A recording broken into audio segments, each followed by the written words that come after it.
Monsieur le Premier ministre et honorable sénateur. Merci.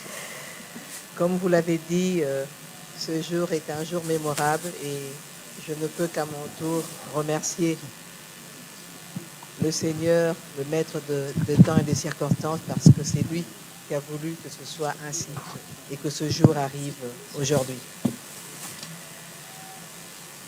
Merci aussi et toute ma reconnaissance à son Excellence,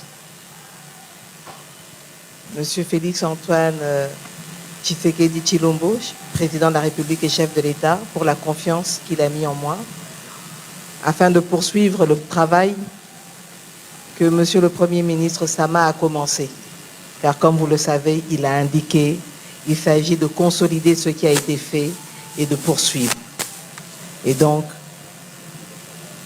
comme je lui ai dit tout à l'heure, je sais qu'il n'est pas loin et que je pourrai toujours recourir à lui pour avoir certaines informations, certains conseils sur la manière de faire certaines choses, parce que c'est toujours important d'écouter ceux qui sont passés avant nous, parce qu'on tire toujours profit de leur expérience, de ce qui a été fait. Merci à vous tous qui êtes là aujourd'hui, à ma famille, aux collaborateurs. J'en reconnais plusieurs noms que j'ai eu à travailler, avec qui j'ai eu à échanger, à collaborer, même en étant au ministère du Plan, avec ceux de la primature. Je vois le DIRCAB, Maître Ngondako, professeur Ngondakoy, et il y en a d'autres. Je ne vais pas tous les citer, sinon ça va faire des jaloux pour ceux que j'aurais oubliés. Merci à mon équipe qui m'a accompagné au plan aussi, qui m'a accompagné pendant cette transition. Ce n'était pas évident parce que c'était un moment, pendant 2 mois, il a fallu travailler non seulement avec le chef de l'État pour mettre en place la nouvelle équipe gouvernementale, mais aussi travailler sur le programme du gouvernement 2024-2028 que j'ai eu l'honneur de présenter hier devant l'Assemblée nationale et sur base duquel nous avons été investis. Ceux qui ont suivi et ceux qui ont été présents, ça s'est fait aux petites heures du matin.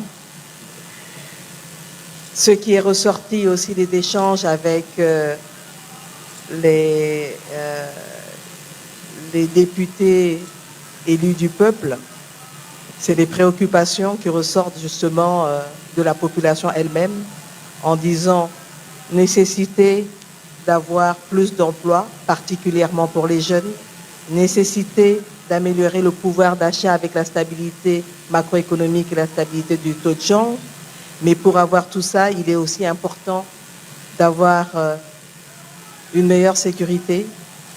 La question du conflit à l'Est, comme l'a dit le Premier ministre Sama, nous ne pouvons pas accepter et continuer à accepter ce qui se passe à l'Est avec cette agression du Rwanda à travers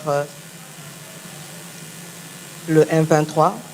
Et comme je l'ai dit et réaffirmé, nous prendrons nos responsabilités pour que cette guerre qui dure depuis 30 ans, pour qu'on en finisse.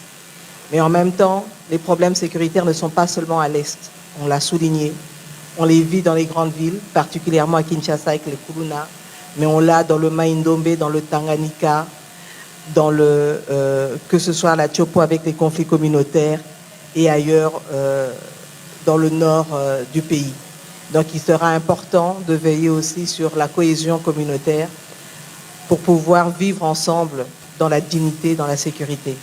Maintenant, nous allons continuer le travail qui a commencé avec la gratuité de l'enseignement, avec la couverture santé universelle et aussi tout ce qui a été fait dans le cadre de la modernisation de la fonction publique, la rationalisation, mais aussi que ce soit au niveau de l'environnement. Comme vous le savez, c'est sous le mandat de son Excellence, Monsieur Samalou Kondé, que la RDC est devenue pays solution et nous devons le prouver à tout le monde. Donc voilà, je vais m'arrêter là. Il y a encore d'autres piliers sur lesquels on va pouvoir travailler, mais je pense que tout a été dit hier. Maintenant, plus qu'une chose reste à faire, c'est de se mettre au travail. Et nous ne devons pas traîner pour ça. Merci beaucoup.